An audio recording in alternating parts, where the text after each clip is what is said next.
Hey, this is Joe from 718 Cyclery and Outdoors, and today we're going to learn how to tie a clove hitch.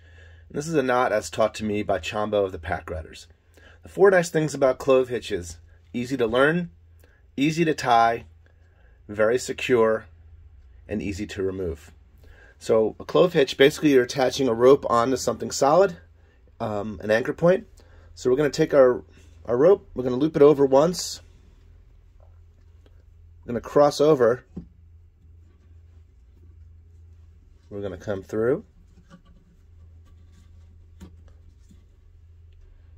and that's it. There is your clove hitch. Taking it apart also very easy. So let me do that again for you real quick. We'll go over the top, cross over the top again, and then we're coming up through the middle here.